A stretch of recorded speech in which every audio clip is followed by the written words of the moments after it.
Olá, colecionadores e seguidores do canal Coisa de Colecionador. É claro, é óbvio que se você é um grande fã do melhor rock de todos os tempos, que é o rock erudito dos anos 70, um espetáculo, né?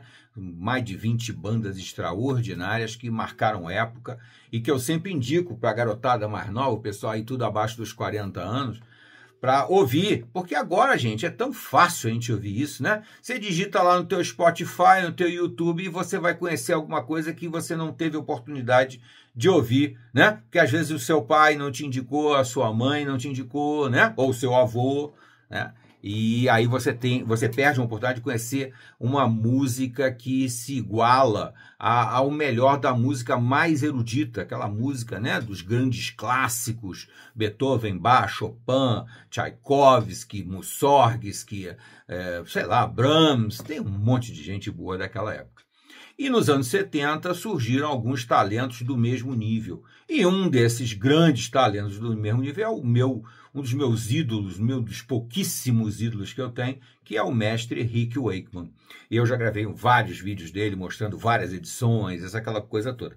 E eu vou repetir aqui para vocês, porque é interessante como a gente sempre tem alguma coisa a acrescentar, alguma coisa que a gente, às vezes, até ouvindo pela milésima vez, a gente percebe e desperta alguma coisa. Então, com certeza, se você é da minha geração, ou mesmo um pouquinho mais novo, e teve a oportunidade de conhecer, você já ouviu o extraordinário As Seis Esposas de Henrique VIII, do Rick Wakeman, aquele álbum de estúdio absolutamente impecável, maravilhoso, intimista, né? Porque nesse álbum aqui, ele trabalha só com o conjunto. Basicamente, aqui só é a banda, né? Guitarra, baixo, bateria, teclado e só, né? Só isso aí. E aí ele usando muitos teclados eletrônicos naquela época, né? Ele era o grande mestre dos teclados eletrônicos naquela época, só que ele não fazia uma música chata, uma música eletrônica chata, não. Ele usava o teclado eletrônico para tocar melodias, né? Uma coisa completamente diferente do que muitos naquela época também fizeram, né? Tipo Kraftwerk, Tangerine Dream. Eu imagino que tem gente que gosta, mas eu detestava porque era eletrônico demais, faltava melodia, faltava uma série de coisas.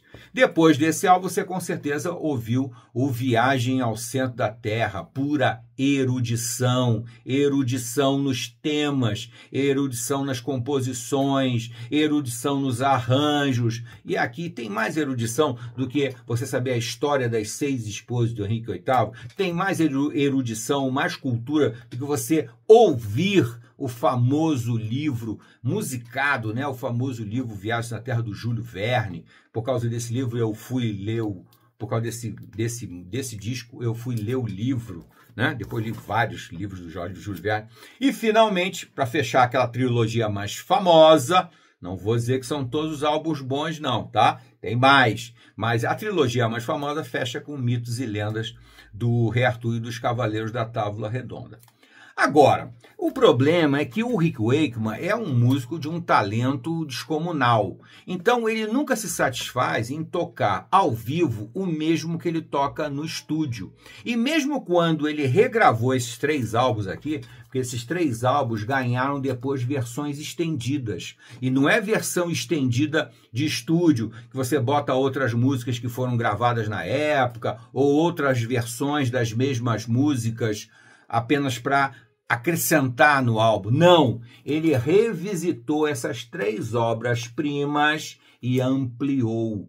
Essa aqui ele gravou ao vivo, gravou um show, né, onde ele queria gravar no Royal Court Hall, acho que era um negócio desse tipo assim, que ele gravou isso aqui, uma versão estendida, com músicas novas, tá?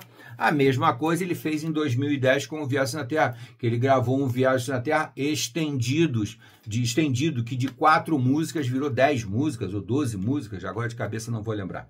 E depois, em 2018, ele fez a mesma coisa com o Rei Arthur e regravou essas músicas, dando nova roupagem, nova aparência, nova sonoridade a as músicas que já existiam e acrescentou mais não sei quantas faixas. Aqui no original são 7 faixas, passaram a ser mais de 20, se eu não me engano. Bom, isso aí é talento de sobra, talento que transborda. Mas quando ele grava ao vivo, ele nunca se satisfaz em executar as músicas exatamente como ele executou no CDzinho lá, nesses CDzinhos aqui. Ele toca bem diferente. Então, momentos ao vivo do Rick Wakeman, essas músicas ganham outros tons, outras nuances, é extraordinário. Então, se você já babou ouvindo esses 3 embriões aqui do que ele foi capaz de fazer depois, você tem muito mais coisa para ouvir. Tem as versões estendidas e tem os ao vivo.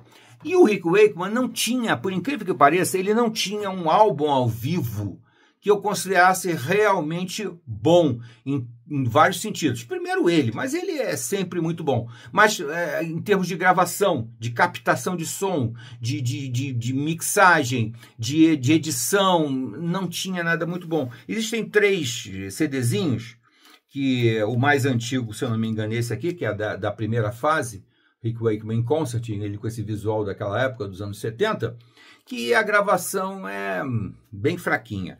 Tem também o Almost Live in Europe, que também é uma gravação dele ao vivo, que é boa, interessante. E tem o Live at Hammersmith, que é de 86. Esse aqui é de 75. Esse daqui eu não vou lembrar, tá sem data aqui. Bom, mas são gravações ao vivo, mas que não tem uma qualidade sonora muito boa. Mas agora, finalmente, em 2023, o Rick Wakeman surpreendeu todo mundo e fez um show, uma turnê, né, de shows espetaculares e gravou um álbum finalmente digno do que ele faz ao vivo, apesar de ser um álbum com mais de 80 anos, com mais de 70 anos. Com mais de 70 anos é que ele foi gravar um álbum ao vivo digno, realmente muito bom. E tá aqui, ó, Rick Wakeman, Live at the London Palladium 2023, que saiu num box, aqui, ó. É um boxzinho muito legal, vem com 4 CDs, são 4 CDs, e ele, em cada CD, ele vai recuperar, ele vai apresentar ao vivo de uma maneira completamente diferente. No primeiro, As 6 Esposas de Henrique VIII. No segundo, Mitos e Lendas do Rei Arthur e os Cavaleiros da Tábua Redonda. No terceiro, que ele chamou de Classic Yes, que ele toca trechos de Yes que ele fez uns compêndios, umas mixagens, umas montagens, e fez o que a gente chama de pupurri. Ele fez um pupurri. E no quarto ele bota o famoso Viagem ao Centro da Terra.